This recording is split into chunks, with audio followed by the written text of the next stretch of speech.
Assalamualaikum warahmatullahi wabarakatuh.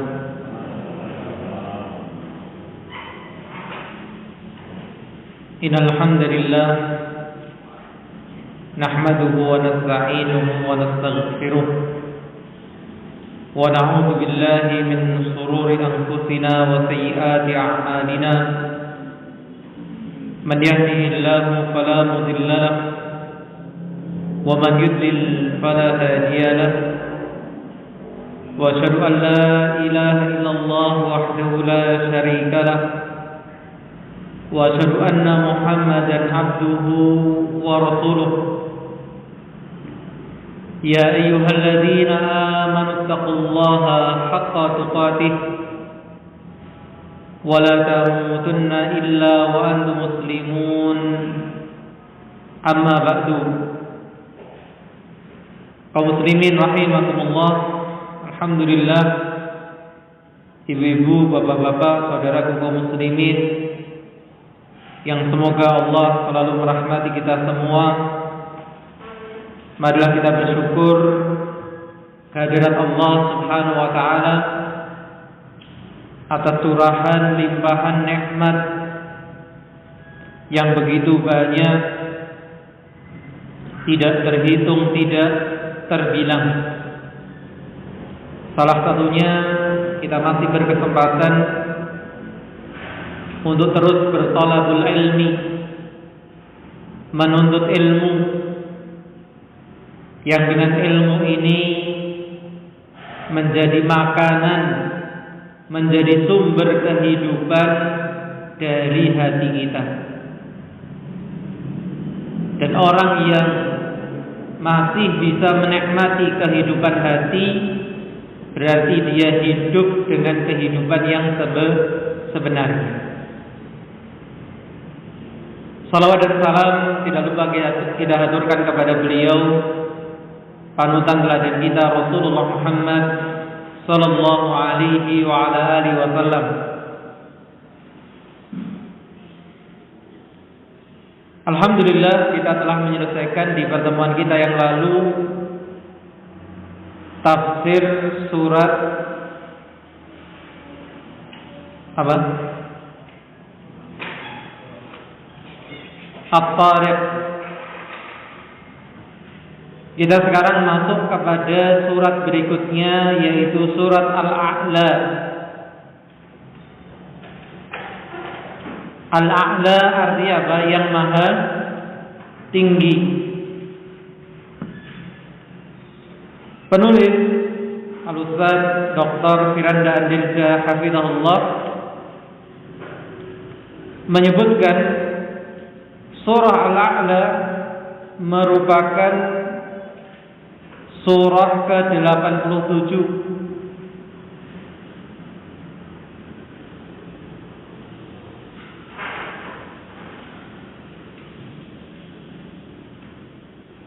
yang terdiri dari 19 ayat. Al-A'la artinya maha tinggi.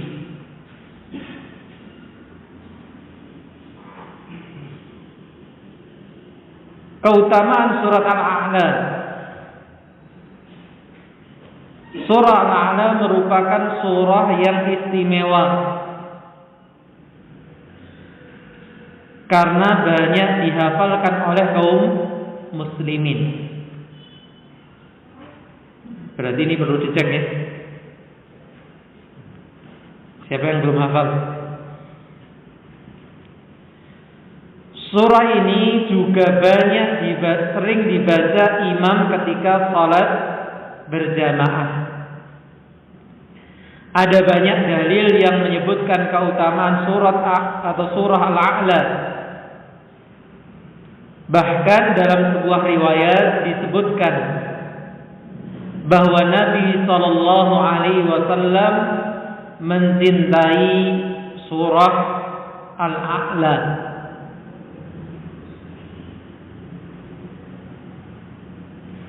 Nggak tahu ini EYD-nya surah atau surat. Coba dicek ini. Ya kalau memang translate-nya surah gitu ya. Berakhiran tak marbutah. Tapi kita ya terbiasa dengan surat. Sahabat Ali bin Abi Thalib radhiyallahu anhu berkata, "Kana Rasulullah sallallahu alaihi wasallam yuhibbu hadhihi surata. Sabbih isma rabbikal a'la." Dalam riwayat Imam Ahmad, tapi sanadnya lemah, dikatakan dahulu kala Rasulullah SAW mencintai surat ini. Surat apa itu? Yaitu Sabbih isma rabbikal a'la. Salah satu keutamaan surah Al-A'la adalah surah ini sering dibaca oleh Nabi SAW pada rakaat pertama ketika melaksanakan sholat witir.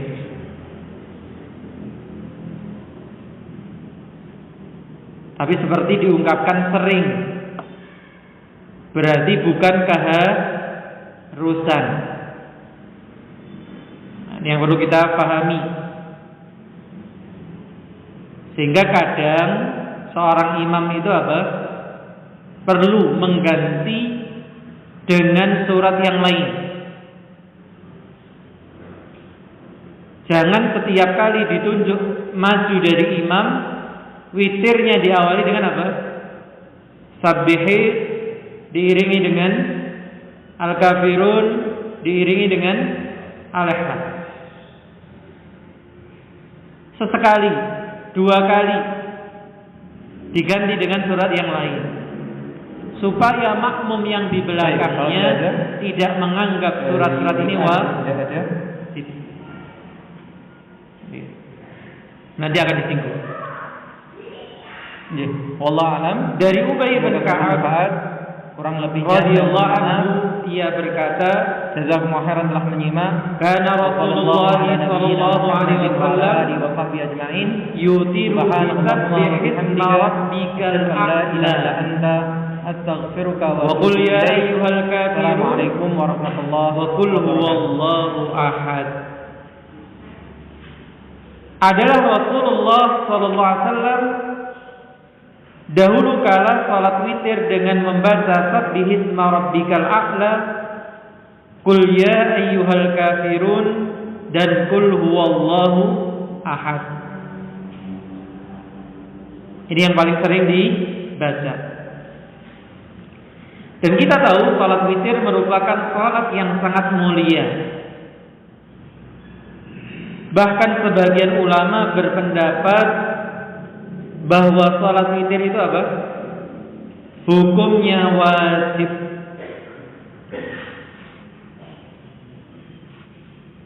Ada sebagian pendapat di kalangan para ulama menyebutkan bahwa salat witir itu wajib. Meskipun demikian, hukum salat witir yang benar adalah tidak wajib. Ya tentu ini pilihan penulis. Tentu saya juga mengikuti pendapat ini bahwa sunnah muakkadah. Tetapi sunnah muakkadah atau sunnah yang sangat dianjurkan. Oleh karena itu Nabi SAW tidak pernah meninggalkan salat witir baik ketika mukim ataupun bersafar. Ini yang menjadikan sebagian ulama berpendapat salat witir ini apa? Wajib. Karena tidak pernah ditinggalkan oleh Rasulullah sallallahu alaihi wasallam. Lalu kenapa tidak kita katakan wajib?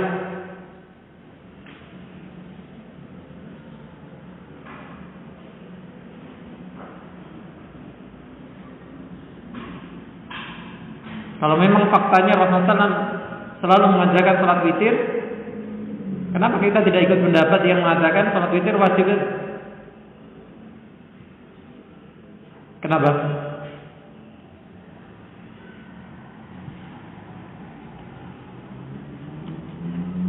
Tunggu jawabannya.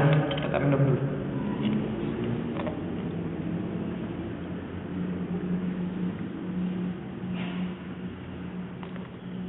Atau jangan-jangan dengan ambil pendapat yang wajib? Ambil pendapat yang mana?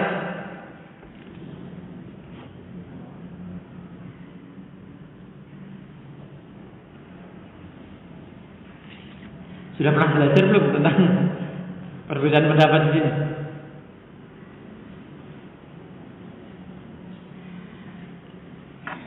Saya kan sudah sebutkan dalilnya yang mengatakan wajib ini tadi, bahwa Rasulullah SAW tidak pernah meninggalkan. Lalu kenapa memilih pendapat yang lain? Makanya saya tanya, jenengan pilih yang wajib atau yang bukan wajib? Pilih pendapat yang mana? Yang wajib. Kalau yang wajib kan berarti jelas dalil. Wajib atau enggak wajib? Enggak wajib. Dalilnya apa? Kalau enggak wajib. Loh, gimana ini? Katanya beribadah harus pakai dalil. Ternyata ditanya dalil. Nah, di antara dalil yang menyebabkan para ulama mengatakan tidak wajib adalah kisah Badui yang menanyakan kepada Rasulullah SAW tentang salat wajib. Ternyata Rasulullah SAW hanya menyebutkan tentang 5 waktu. Ketika dipastikan lagi apakah ada selain 5 waktu itu yang wajib, beliau mengatakan apa? Tidak ada. Dari dasar itu para ulama mengatakan witir itu tidak wajib. Iya. Jangan sampai slogan kita, ayo ibadah pakai dalil, tapi ternyata kita nggak tahu ya dalil ibadah kita. Al-Imam Ahmad berkata, "Man tarakal witra amdan fa huwa rajulu su'in atau sau'in wa la yanbaghi an tuqbala lahu syahadatan." Masya Allah. Ini kalau diterapkan pada kita ini berarti kita ini nggak layak. Bukan kita ya, saya mungkin ya. Saya nggak berani bawa nama jenengan. Allah musta'an.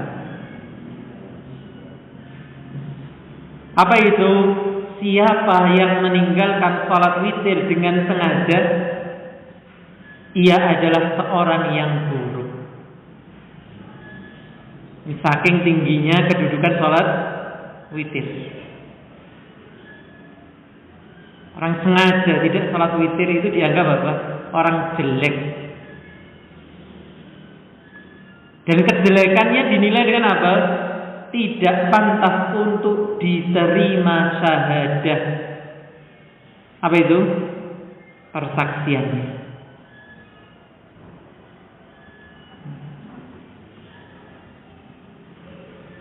Berarti kalau pas ada saksi nikah, saksi transaksi, witir enggak? Allah musta'an. Ini kedudukan salat witir. Dan surat Al-A'la tadi dibaca pada salat yang kedudukannya seperti ini. Sering dibaca oleh Rasulullah. Berarti menunjukkan keutamaan surat tersebut. Seorang lelaki yang tidak salat witir padahal ia mengetahui keutamaannya, karena Nabi pun mencintai salat tersebut, ia akan dianggap laki-laki yang buruk atau seseorang yang buruk. Salah satu keutamaan lain dari surat Al-A'la adalah surat ini dan surat Al-Ghashiyah selalu dibaca Nabi SAW dalam salat Id dan salat Jumat. Apa ini bahasanya juga apa? Sering, bukan selalu. Disebutkan oleh sahabat Nu'man ibn Bashir radhiyallahu anhu, kana Rasulullah sallallahu alaihi wasallam yaqra'u fil 'idaini wa fil jumu'ati bisabbih isma rabbikal a'la. Wa hal ataka hadithul ghashiyah. Adalah Rasulullah SAW tatkala salat Id atau tatkala salat 2 Id, gitu ya, Idul Fitri dan Idul Adha. Dan salat Jumat beliau membaca Sabbihisma rabbikal a'la, surat Al-A'la, dan hal ataka hadithul Ghashiyah, surat Al-Ghashiyah. Wa hal atak qala wa idza sama'a 'idu wal jumu'atu fi yawmin wahidin yaqra'u bihi ma'aidan fi salataini. Bahkan kemudian ada, dan jika berkumpul antara Id dan Jumat dalam satu hari, maka Nabi SAW membaca kedua surat itu juga pada kedua salat tersebut, baik salat Idnya maupun salat Jumat. Berarti ini ada masalah fikih. Masalah apa itu? Kalau bertepatan Id pada hari Jumat, sebagian mengatakan apa? Tidak boleh Jumatan. Ini kalimat yang salah atau tidak tepat. Bukan tidak boleh sholat Jumat, tapi boleh tidak melaksanakan sholat Jumat. Apa bedanya? Beda atau sama? Tidak boleh sholat Jumat dengan boleh tidak melaksanakan Jumat. Sama atau beda? Beda. Jadi kita boleh untuk tidak sholat Jumat karena sudah melaksanakan apa? Id, dengan sholat Id yang dibagi. Tapi itu pun perlu dipahami. Bagi takmir masjid tetap wajib melaksanakan Jumat. Kalau kita sebagai makmum punya pilihan untuk hadir maupun tidak hadir. Sedangkan yang mampu masjid takmirnya tetap berkewajiban mengadakan apa? Jumat, supaya yang mau Jumatan bisa Jumatan. Gitu ya. Dan itu dibuktikan di sini. Ternyata Rasulullah SAW apa?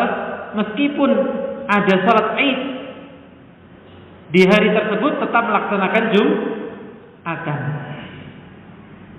Dan keutamaan apa? Surat Al-A'lanya dibaca di salat Idnya maupun di salat Jumatnya.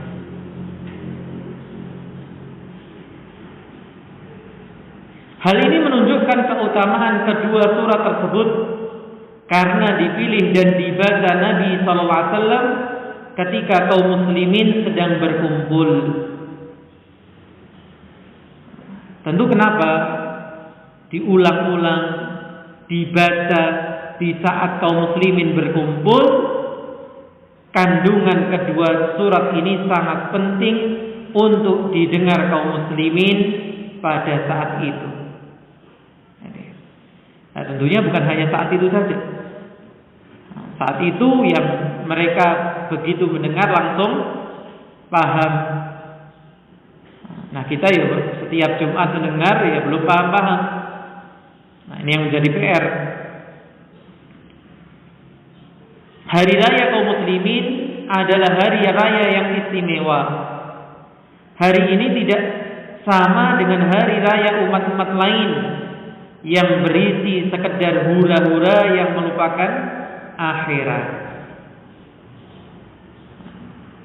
Setiap budaya, setiap agama pasti mereka punya hari raya, hari besar, hari perayaan.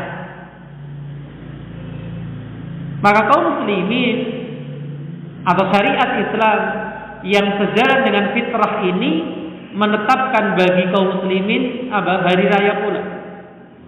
Ada dua hari raya, Idul Fitri dan Idul Adha. Hari ini berbeda dengan hari raya kaum muslimin. Itu hari rayanya apa? Orang-orang non-muslim yang hanya hura-hura Tapi apa? Hari rayanya umat Islam seperti Idul Adha yang didahului dengan ibadah haji dan Idul Fitri yang didahului dengan puasa Ramadan. Bahkan Idul Adha kita sekarang sudah terbiasa mengawali pula dengan apa? Puasa. Baik dari awalnya maupun minimal pada tanggal 9-nya. Baru kita apa? Merayakan kegembiraan. Makanya di hari raya, di hari Id orang nggak boleh puasa. Bahkan ditegaskan tentang apa? Yaumu aklin wa syurbin. Hari untuk makan dan minum.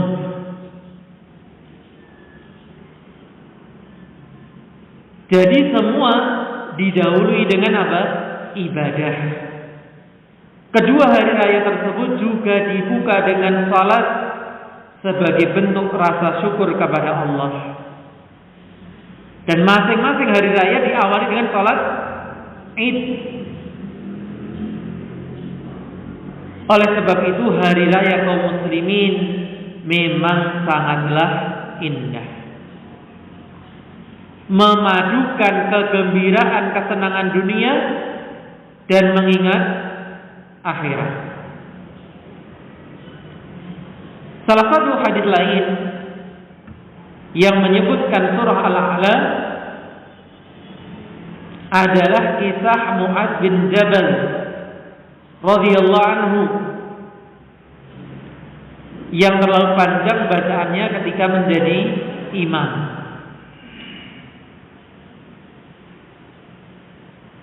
Nah, ini pernah kita baca hadis ini, ya? Atau belum? Sudah atau belum ya? Di Riyadhus Shalihin ada pembahasan ini. Bersikap lemah lembut terhadap kaum yang lemah. Sudah sepertinya ya. Disebutkan bahwa Mu'adz bin Jabal tentu masih muda, Mu'adz itu bahkan bisa dikatakan apa remaja, tapi sudah dipilih jadi imam di kampungnya.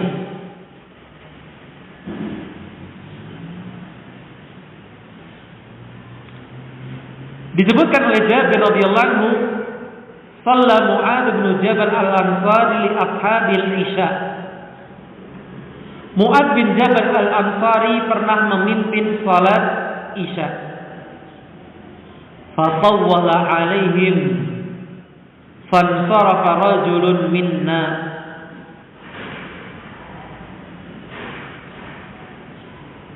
Ia pun yaitu Mu'adz memperpanjang bacaannya. Seingat saya kalau tidak salah baca apa surat An-Nisa gitu ya, atau yang lainnya dari surat-surat yang panjang. Lantas ada seorang di antara kami yang sengaja keluar dari jamaah. Fa shalla fa akhbara Mu'adz fa ukhbira Mu'adzun anhu. Orang yang apa bahasa Jawanya?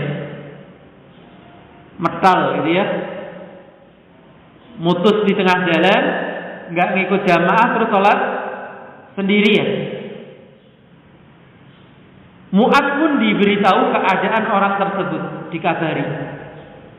Ada yang laporan, tadi fulan salat motong di jalan, putus di jalan terus salat sendirian.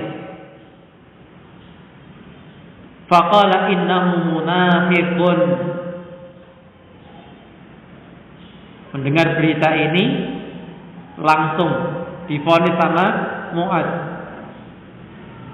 Ia pun berkata, yaitu sahabat Mu'adz berkata, sesungguhnya ia seorang munafik. Siapa yang dianggap munafik? Yang memisahkan diri tadi. Falamma balagha dzalika ar-rajul dakhala ala Rasulillah sallallahu alaihi wasallam fa akhbarahu ma qala Mu'adz. ketika kata-kata Mu'ad tadi sampai kepada orang tersebut. Ditutup aja pintunya.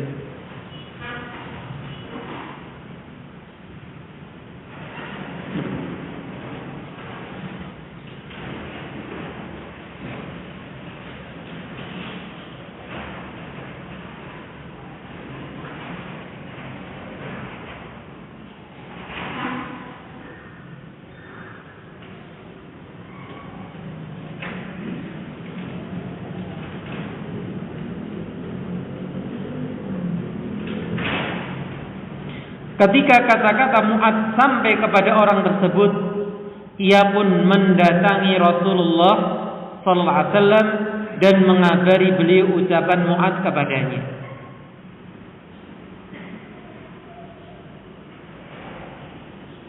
Tentu ini menunjukkan kepada kita bahwa secara kolektif para sahabat adalah generasi terbaik. Tapi secara individu tingkat keimanannya tidak sama. Nyatanya ada yang dihukum karena mengaku berbuat zina. Termasuk di sini. Kalau kita perhatikan, ya apa perlu nih ana sing crita ning Mu'ad, mau ana sing metal salat. Ya apa perlunya omongan Mu'ad dikabarkan orang tersebut? Tentu ini bisa menimbulkan apa? Konflik dan ancaman-ancaman dari memindahkan berita, mengadu domba, tentunya mereka ketahui. Tapi karena apa? Tingkat keimanan yang tidak sama ya terjadi.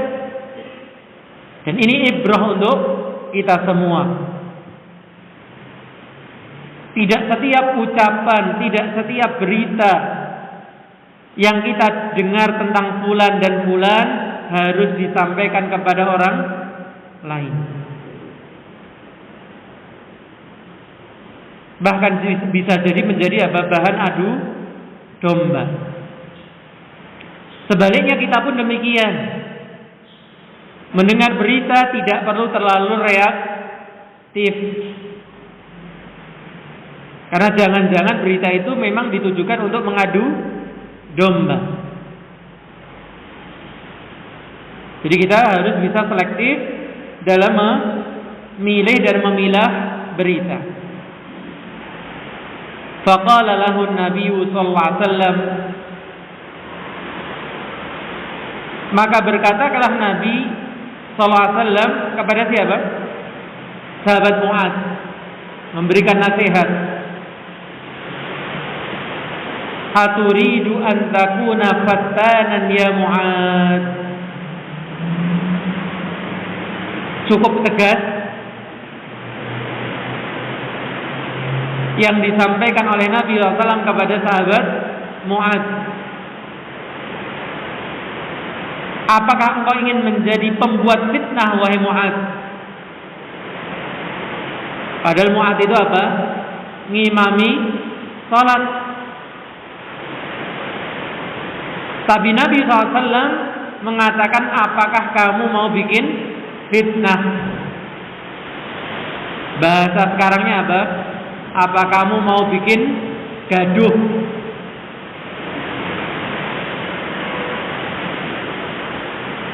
Ibu-ibu tempias guys, anginnya besar sekali. Allahumma thayyiban nafi'ah.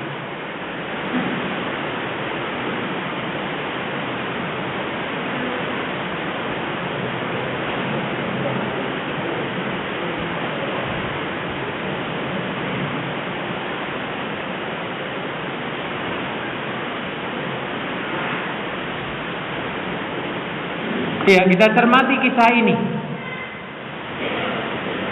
Tidak setiap niat baik itu menjadi kebaikan kalau kita salah cara. Sahabat Mu'adz ingin mengimami baca salatnya, suratnya panjang. Tapi dia tidak memperhatikan siapa makmumnya. Ternyata di antara makmum orang yang sedang ada hajat. Itu yang disebutkan keterangannya dalam riwayat yang lain oleh para ulama. Orang ini sedang punya hajat, sehingga ketika Mu'adz Ibn Jabal membaca panjang, dia memutuskan untuk apa? Salat sendiri. Maka Rasulullah SAW menasihati, "Idza amamtan nasa faqra bi syamsi wa duhaha wa sabbih isma rabbikal a'la wa qra' bismi rabbikal wal laili idza yaghsha."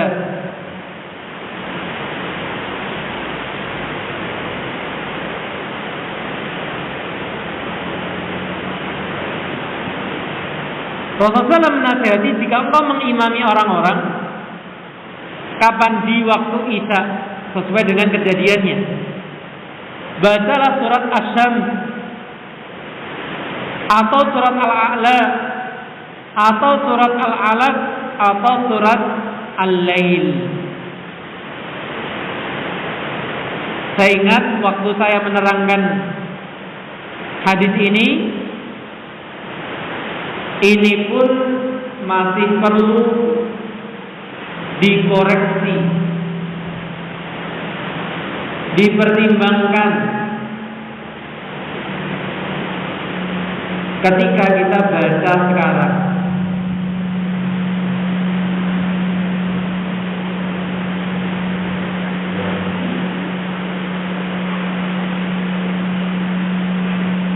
Feedback ya, ditaruh keluar aja.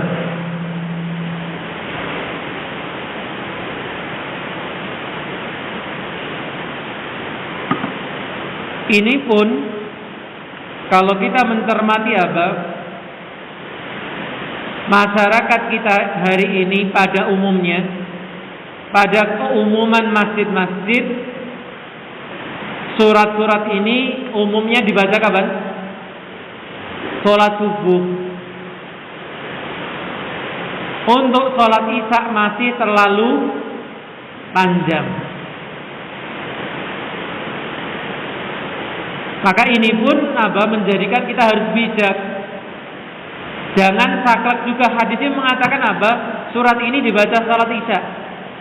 Ya iya kalau memang masyarakatnya sudah terbiasa. Ini masyarakat sahabat. Sarannya ini untuk salat Isya. Nah ini masyarakat 14 abad setelah sahabat. Jangan saklek, wah habis ngaji ini, habis baca hadis ini, nanti malam ngimami di kampungnya, di masyarakatnya baca surah Al-A'la. Padahal biasanya watini saja sudah terlalu panjang. Isya itu biasanya Idza zulzilatil ardu zilzalaha gitu ya. Alhaakumut takasur. Monggo yang seperti ini sampaikan dulu pada jamaahnya, dicoba pelan-pelan sampai mereka terbiasa. Sehingga di sini kita mendapatkan pelajaran penting. Apa itu? Yang pertama, adab seorang imam. Hadis ini menunjukkan seorang imam hendaknya memperhatikan kondisi makmumnya. Imam tidak boleh sesuka hati memanjangkan salat karena boleh jadi makmumnya banyak kebutuhan seperti sedang sakit atau urusan lainnya.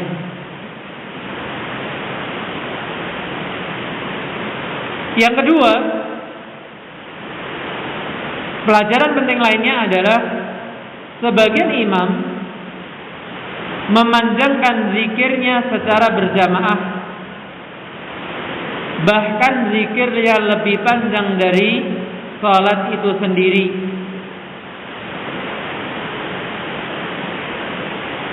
Sehingga para makmum pun merasa sungkan untuk meninggalkannya meskipun punya banyak urusan. Jadi kalau sholat yang wajib saja itu nggak boleh dipanjang-panjangkan supaya tidak memberatkan siapa? Makmum. Bagaimana sebagian imam memimpin zikir berjamaah dan panjang, apalagi si imam ini kan melihat kepada siapa? Makmumnya, sehingga yang mau pergi nggak berani, ketahuan. Kalau sholat terlalu panjang ditinggal nggak ketahuan, wong imamnya lihat atau mengarah ke kiblat. Nah ini kalau imamnya mengarah ke jamaah, dia memimpin apa? Zikir. Mereka merasa dirinya wajib ikut dalam zikir berjamaah itu. Padahal sunnah Nabi SAW tidaklah demikian. Imam Asy-Syafi'i juga berpendapat bahwa zikir yang disunnahkan adalah zikir yang dilakukan sendiri-sendiri. Ini pendapatnya Imam Syafi'i. Nah berarti di Indonesia ini yang mengaku mazhab Syafi'i, kemudian zikirnya bareng-bareng, ngambil pendapatnya imam siapa ini? Wong Imam Syafi'inya sendiri berpendapat apa? Zikirnya sendiri-sendiri. Sebagaimana dalam kitab jilid kedua halaman 288. Imam Asy-Syafi'i menyatakan, jika ada hadis Nabi sallallahu alaihi wasallam yang menunjukkan bahwa terkadang Nabi zikir dengan keras, itu berarti Nabi sallallahu alaihi wasallam bermaksud mengajarkan zikir tersebut kepada para sahabatnya. Memang ada sebagian hadis yang mengisyaratkan, yang menunjukkan kadang, bukan selalu, Nabi SAW itu apa? Mengeraskan zikirnya. Maka dipahami apa? Ketika beliau mengeraskan zikirnya, itu sedang mengajari para sahabat. Namanya dituntun diajari, ya tidak sepanjang waktu. Maka nggak apa-apa kalau jenengan merasa makmum di belakangnya itu kurang paham bacaan-bacaan zikir sholat. Jenengan baca dengan keras, boleh, supaya diikuti. Tapi bukan seperti dikomando, tidak. Baca dengan keras.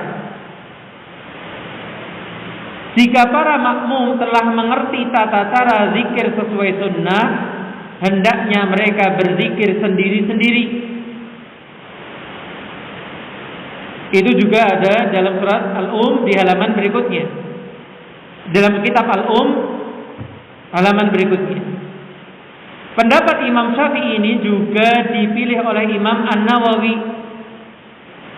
Imam Nawawi juga tokoh dalam mazhab Syafi'i, dan juga Imam Ibnu Hajar Al-Haytami, tokoh dalam mazhab Syafi'i pula. Hal ini tentu memudahkan mereka untuk segera menunaikan kebutuhannya.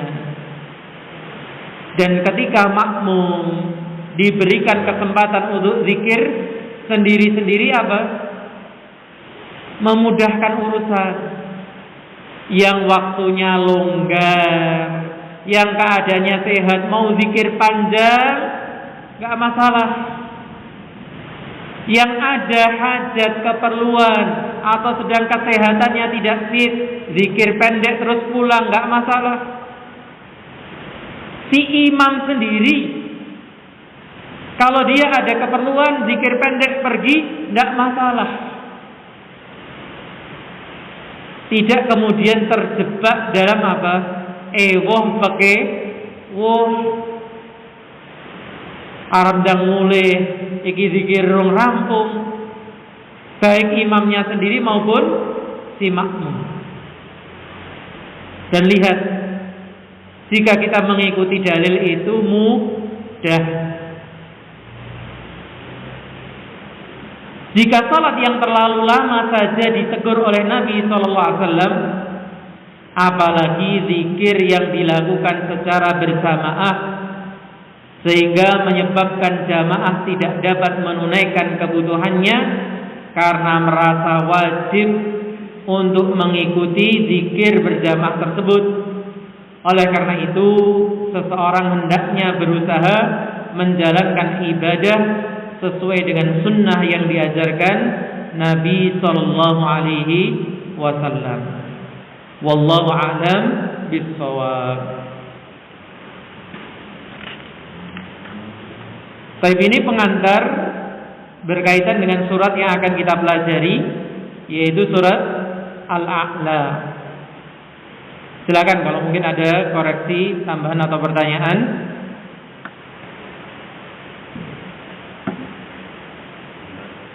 Ya, monggo.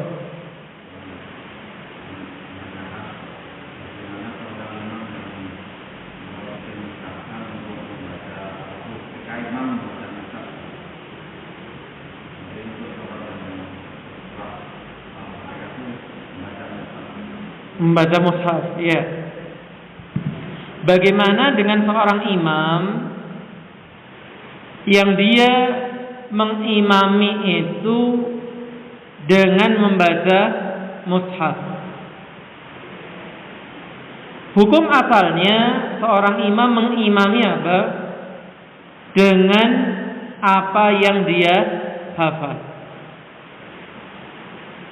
Maka disebutkan apa yang mudah darinya. Tapi dibolehkan bagi imam, bukan bagi makmum, membaca dari mushaf. Meskipun sebagian mengatakan itu makruh, tapi tidak sampai haram. Jadi salatnya tetap sah. Allah a'lam.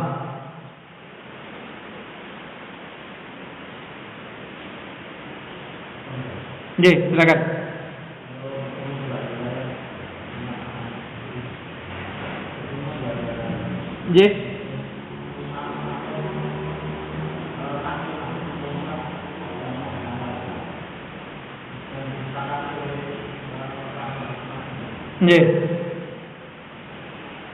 Bagaimana kalau permasalahan kita sebutkan tadi,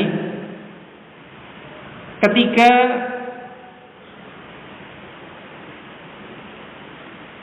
bertemu antara sholat Id dan hari Jumat? Kita sebutkan tadi, para ulama mengatakan apa? Masjid, takmir masjid tetap berkewajiban untuk apa? Mengadakan sholat Jumat. Lalu bagaimana dengan kemudahan saat ini? Kemudian di grup diumumkan, disepakati bahwa apa masjid mengadakan sholat Jumat. Allah, apakah boleh atau tidak? Tapi hukum asalnya seharusnya tetap mengadakan sholat Jumat bagi takmirnya.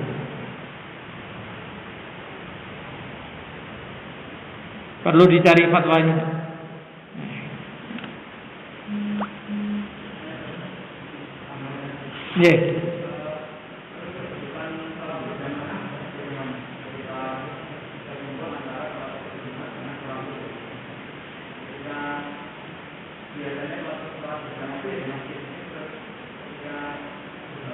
Iya, makanya di situ kemudian apa? Kalau kita mengikuti arahan para ulama, berkanyanya menjadi ringan. bahwa takmir mengadakan salat Jumat. Berarti tidak perlu apa? Ada salat jamaah, karena Jumat tentu dilaksanakan secara berjamaah.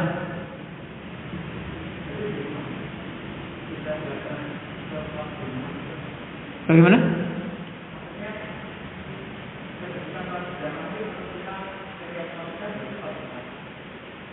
Iya. Kalau kan bertepatan dengan hari Jumat, salat zuhurnya kan tidak ada, digantikan dengan Jumat. Makanya si takmir tetap mengadakan salat Jumat. Nah, tentu ini ada kaitannya dengan apakah jamaah itu wajib atau tidak. Nah, kaitannya ke sana.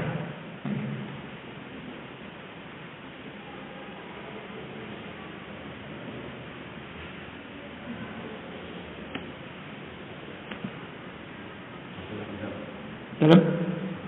Nggih, monggo. Mengenai sholat witir adalah. Nggih.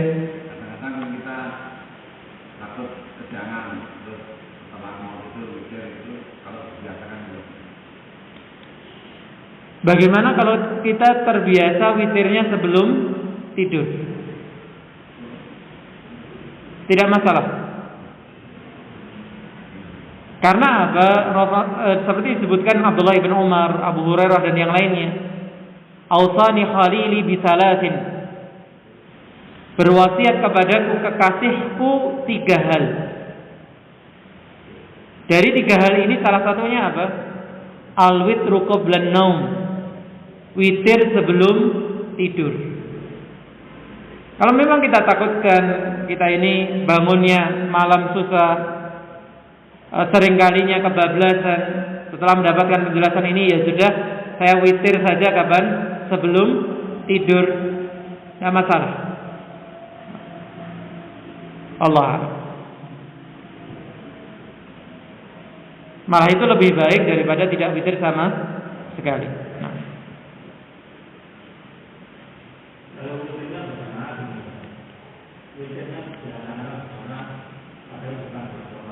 Iya. Bagaimana dengan melaksanakan witir secara berjamaah, tahajud secara berjamaah, salat duha secara berjamaah? Maka sebagian ulama membolehkan. Kenapa? Karena perbuatan Rasulullah SAW dengan sebagian sahabatnya.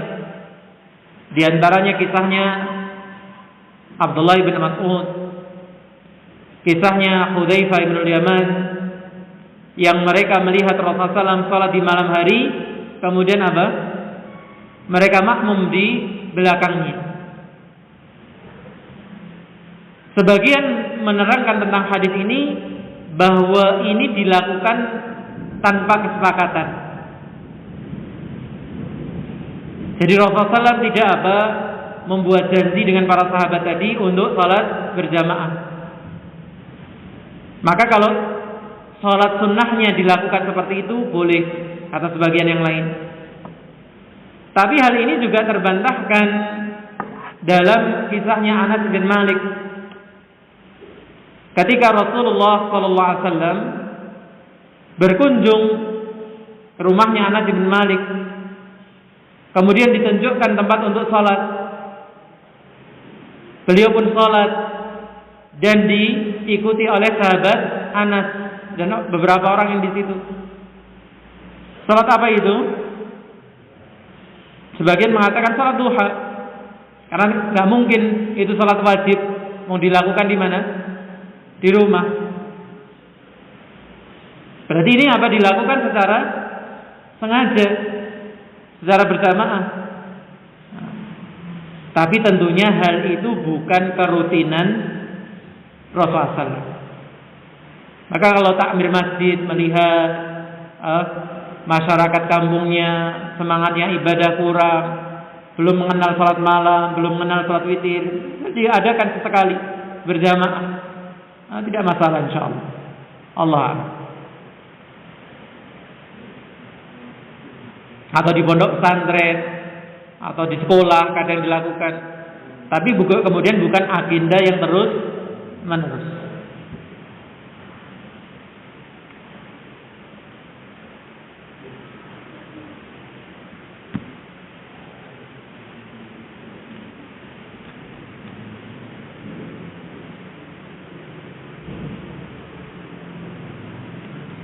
Baik, ini yang bisa kita baca, diskusikan di kesempatan sore hari ini.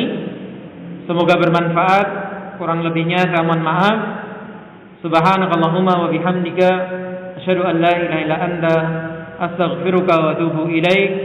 Assalamualaikum warahmatullahi wabarakatuh.